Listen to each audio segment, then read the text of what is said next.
Hi, I'm training to be an end time survivor. I'm trying to listen and learn so that I can live in the end times. Today I want to talk about Islam and Bible prophecy. Now this video lacks the graphics which we usually put with our videos in order to make them more interesting and easier to understand. We felt this was urgent, and so we did not take time for that with this video. Later, we may be able to repeat some of the material in this video more clearly within shorter illustrated videos. The sudden rise of the Islamic State has caused many people to ask how this fits in with Bible prophecy. Unfortunately, there are few aspects of prophecy that everyone agrees on, and so people are often left to work out for themselves what some of the prophecies mean and how they will influence the way we live.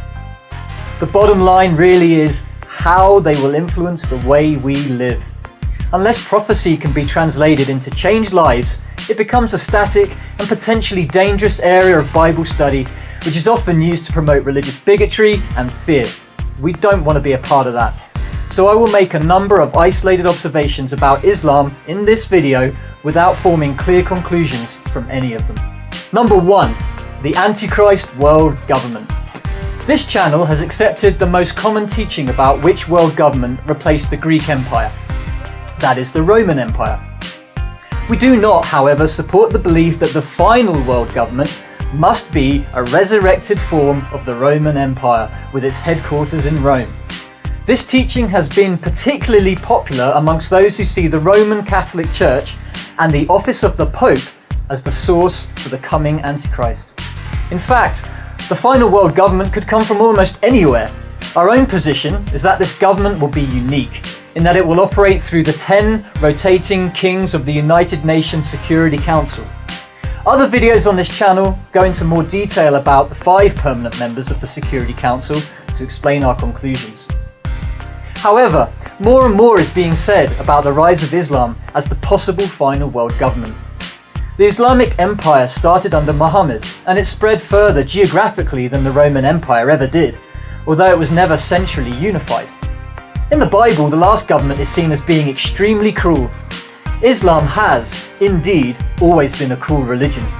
Both of those observations could be used to cast Islam in the role of either the fourth empire or the final one.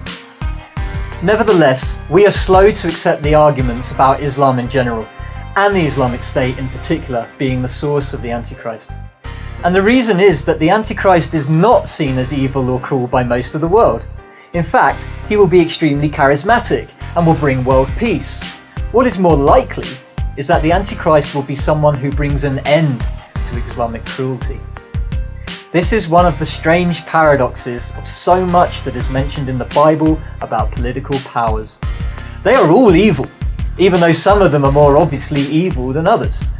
Any attempt to form a political divide between the good people and the bad people is always going to fall short of what God wants us to see through Bible prophecy and the teachings of Jesus. Number 2. Islam and violence. Having said all that, it helps for people to understand that Islam as a whole is extremely violent. To be fair, the Old Testament includes a lot of violence too. So, if it was a dispute between the Jewish Old Testament and the Quran over who is more violent, the race would be pretty close. It is the teachings of Jesus, however, which shows both religions up as being excessively cruel and violent.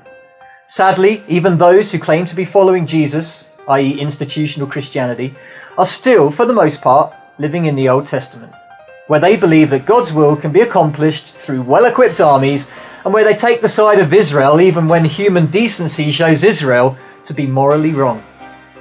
A true Christian will recognize the authority of Jesus as being superior to the authority of any other character in the Bible. And so the bottom line, whether or not it's being practiced to the extent that it should be, is that Christianity, as Jesus taught it, is the most non-violent religion ever set up. Many Muslims will try to tell you that the Quran does not promote violence. If you quote passages from the Quran that speak of killing infidels, they will invariably tell you that such passages are only talking about acting in self-defense, or about some kind of spiritual warfare. That is when you need to ask them who is the greatest authority when it comes to interpreting the Quran. The Quran itself says that God's messenger, Muhammad, is the ultimate authority on what the Quran says. Unless Muslims are prepared to challenge that passage from the Quran, they'll be forced to admit that another book, the Hadith, largely writings of Muhammad, offer the true interpretation of what the Quran is teaching, whereas the Quran may leave some room for more peaceful interpretations. What Muhammad has said in the Hadith does not. The Islamic State is in fact preaching and practicing pure Islam, as taught by the Quran and as taught by Muhammad. Islam not only teaches that invasions and conquests are part of carrying out God's will, but it also teaches that it's okay for Muslims to lie and to cover this up in order to deceive us infidels. I think this is important to understand, so that we will not be needlessly confused by people who argue that most Muslims are peaceful. The religion is officially violent, and violent to the extreme.